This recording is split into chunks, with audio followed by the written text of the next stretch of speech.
Já voltamos com Saúde e Bem-Estar. Recebi uma mensagem que a pessoa não botou identificação, só disse que estava no centro da cidade, colocou: me considero uma pessoa negativa, queria uma orientação e botou o coraçãozinho.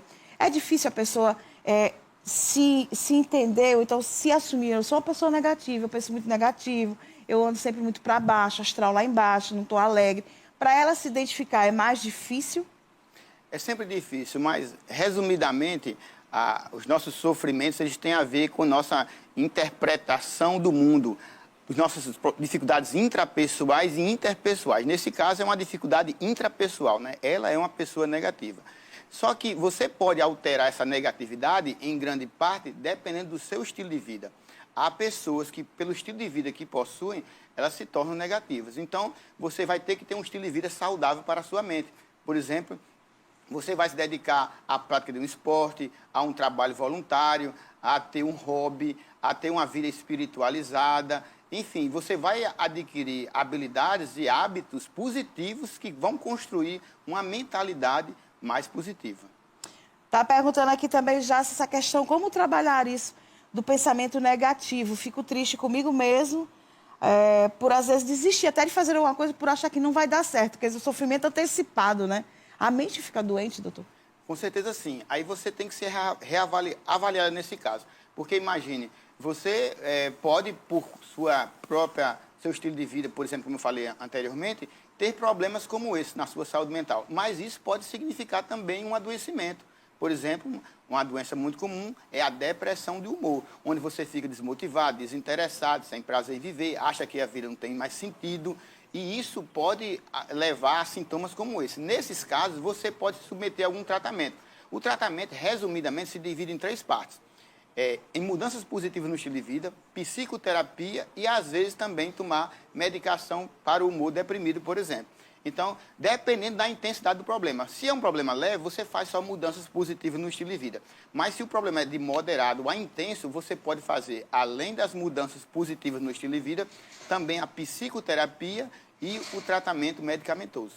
Doutor Hernani, quem está passando por essa situação de saber que é uma pessoa negativa, que sofre, inclusive, com isso, porque às vezes vai fazer uma entrevista do emprego, nem vai, porque já acha que não vai ser aprovado, porque não vai ser... Essa pessoa ela pode ir adoecendo, até chegar no ponto do Setembro Amarelo, que a gente está chamando tanta atenção nesse mês, de cometer até o suicídio por se sentir fracassada? Com certeza sim, porque, na verdade, o suicídio não é aquele fato em si, mas existe toda uma história por trás. Inicialmente, às vezes, muito tempo atrás, ele já pensou no suicídio. Depois, passou um certo tempo, ele planejou o suicídio. Depois de muito tempo, ele veio a tentar e, às vezes, até a concluir o suicídio. Então, depende de um processo. E você só tenta o suicídio porque você tem uma doença psiquiátrica. Em quase 100% dos casos, há uma doença mental associada. E nessas doenças, há uma alteração da percepção da realidade. Você vê a realidade totalmente diferente das outras pessoas. Por exemplo, você diz que não vai ser aprovado e por isso não vai naquela entrevista para um emprego. A outra pessoa que está ao seu lado diz: que absurdo, você tem todas as possibilidades, você tem todas as condições, você vai ser aprovada. No entanto, ela, porque tem uma alteração da percepção da realidade, acredita que não, apesar de que isso, para os outros, seja um absurdo. Pois é, essa questão que às vezes a pessoa não dá atenção para o que a pessoa está falando, preste muita atenção. Às vezes a pessoa está soltando aos poucos já uma solicitação de ajuda, né?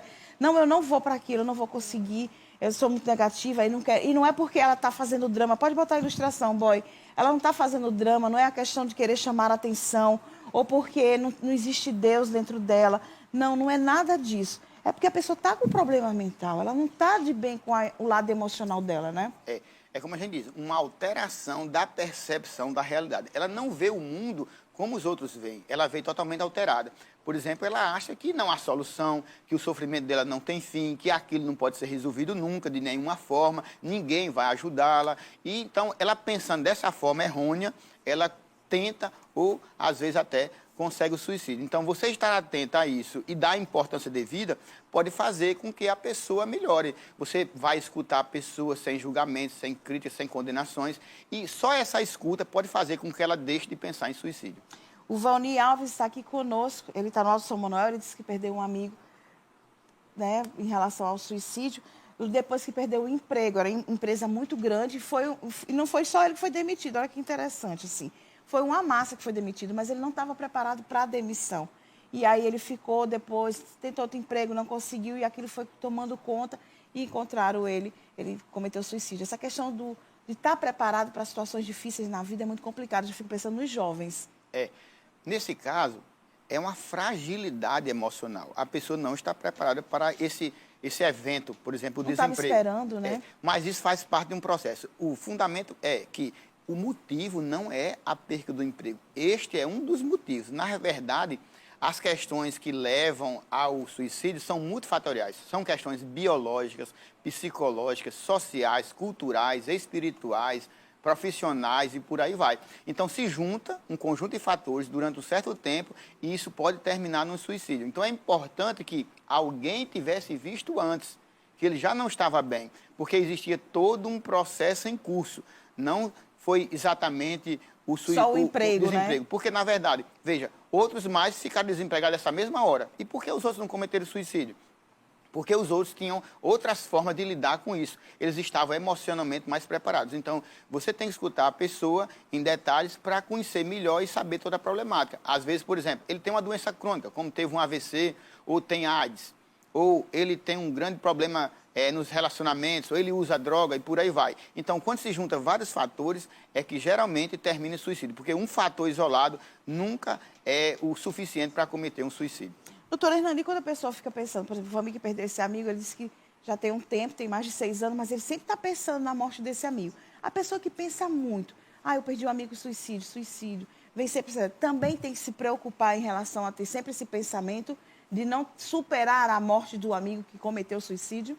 Quando há um suicídio, geralmente, em torno de, em média, 60 pessoas são atingidas, sofrem por aquele suicídio. Mas existe geralmente umas 6 pessoas mais próximas que sofrem imensamente. Então, essas pessoas são as que devem mais se ter cuidado. É o que a gente chama pós-venção do suicídio. Não tem a prevenção, aí tem a pós-venção. Depois de um suicídio, os familiares, os amigos mais próximos, eles devem ser acolhidos e compreendidos no seu sofrimento, porque senão alguns desses também podem vir a cometer o suicídio. Não consegue tirar da cabeça, né? Porque nessa pessoa também existe uma série de problemas. E ele era muito próximo do outro e ele tem dificuldade de saber lidar com aquela situação. Uma pessoa tão próxima, tão amiga, tão querida, um parente próximo, cometeu o suicídio, que ele acha que é algo absurdo. Ninguém deveria tentar contra a sua própria vida. Mas houve isso e ele não consegue compreender. E essa incompreensão pode fazer parte de um processo de adoecimento que pode levar a outras consequências ruins também. Pois é, essa questão de compreensão é muito interessante, porque também tem aquela situação da pessoa dizer, mas fulano tinha tudo, né? No caso do que não era do seu amigo, tá, Valmir? Mas era empregado, tinha condições de vida financeira, estava fazendo faculdade, de repente acontece um episódio desse. Mas é a questão emocional, gente, é de dentro para fora. A questão material, ela, para entender, ela tem alguma importância, mas geralmente quando é de uma ruptura imediata. Por exemplo, muitas vezes acontece uma grande crise financeira. Naqueles 3 primeiros meses, aumenta-se o número de suicídios, mas depois se estabiliza. Então, é interessante isso ser observado, que a questão material não é determinante. Existe um conjunto de situações. Por exemplo, imagine que houve uma grande crise financeira, muitas pessoas cometeram suicídio, mas depois esse suicídio se estabelece na quantidade. O que aconteceu é que aquela crise financeira se abateu por cima de todos, mas existem outros que são mais sensíveis, porque já vem de uma família que tem problemas como isso, de saúde mental, já vem de uma situação que ele usava drogas, ou que ele não tinha um estilo de vida saudável, e foi se juntando situações que culminaram com esse desfecho final negativo. E olha, e os números, agora no mês de setembro, estão sendo bastante divulgados em relação a minutos que pessoas tiram a vida. E a doutora Hernani, conversando comigo aqui durante o intervalo, disse, Zéza, esses números chegam até a ser não verdadeiros, né, entre aspas, porque muitas vezes não é notificado como suicídio, é notificado como um acidente. E por trás, na verdade, foi um suicídio, né? É verdade. Porque existem muitas pessoas que tentam suicídio. Por exemplo, imagine, já passei por vários casos de pacientes meus, que eles se preparam para cometer o suicídio de uma forma que não deixa a família desamparada. Então, por exemplo, ele faz um seguro de vida, ele faz um testamento, ele faz o seguro do carro e da casa, aí ele vai tentar suicídio queimando a casa ou jogando o carro em um precipício. Então, quando você tem um parente que você vê que ele está se organizando muito nesse sentido, por exemplo, de fazer um testamento, de fazer vários seguros, então você deve estar atenta, porque aquilo pode ser um pensamento suicida. Então, você deve estar atento para poder levá-lo a um tratamento para evitar esse desfecho final negativo. Pois é, e muita atenção com os jovens, né, que são impulsivos. E como tem coisas hoje que fazem com que os jovens tenham mais acesso, né? Droga, a internet, automutilação que a gente vê hoje. Você colocou isso também na rede social. Eu fui ler o texto e disse, meu Deus, quanta coisa pode levar o jovem a um suicídio. É verdade. Porque existe um adoecimento mais evidente na sociedade, adoecimento mental. Por exemplo, um jovem, ele pode ter um transtorno de personalidade borderline, ele pode ter um transtorno afetivo bipolar, ele pode usar várias drogas. Por exemplo, a maconha e o álcool são as principais drogas que ultimamente têm aparecido no meu consultório. Muita gente aumentou o consumo de maconha e a maconha aumenta 3 vezes a chance de um jovem ter depressão. E a depressão é o principal motivo de suicídio. Então, existem várias situações de adoecimento mental, como essas que eu citei e outras mais, como transtorno desafiador opositivo, e outras mais, que podem fazer com que o jovem venha a se mutilar ou até a cometer suicídio. Então, o jovem deve ser acolhido na sua problemática, ser escutado e levar um tratamento para que ele não venha a ter esse desfecho final negativo. Falar é sempre a melhor solução, não esconder, conversar. Escutar, mas perguntar e escutar, né? Sem crítica, sem condenar, sem julgar a pessoa. Porque muitas vezes um dos motivos principais, por exemplo, de jovens se automutilar ou cometer suicídio é porque não existe uma proximidade entre os membros da família, existe um certo afastamento afetivo. As pessoas não são muito próximas, meigas, amáveis. E esse afastamento faz com que o jovem não se prepare emocionalmente. Porque, entenda, um dos principais motivos pelos quais, por exemplo, um jovem se mutila é a imaturidade. Ele não foi desenvolvido como deveria ser na sua educação familiar. Por exemplo, imagine um jovem, uma criança de 2 anos de idade. Quando ele chora, a mãe entrega um tablet ou um celular. E assim vai fazendo. E essa criança vai crescendo sem ser frustrada. Porque a educação depende da frustração. É por isso que tem que dizer não. Porque desde novinho a mãe diz não com amor, quando ele crescer, ele vai ser muito não, com desamor. Mas ele vai já estar preparado, porque na infância e adolescência ele foi preparado dessa forma pela família. Ele foi frustrado. É uma ideia famosa de Freud, o famoso médico alemão, que ele diz, a repressão gera civilização. Não tem como seu filho ser civilizado se você não o reprimiu. Ele não pode fazer tudo o que quer. Você não pode colocar o seu filho no pedestal. Meus pacientes, por exemplo, não tem mais aniversário, tem mensário. Todo mês tem uma festa.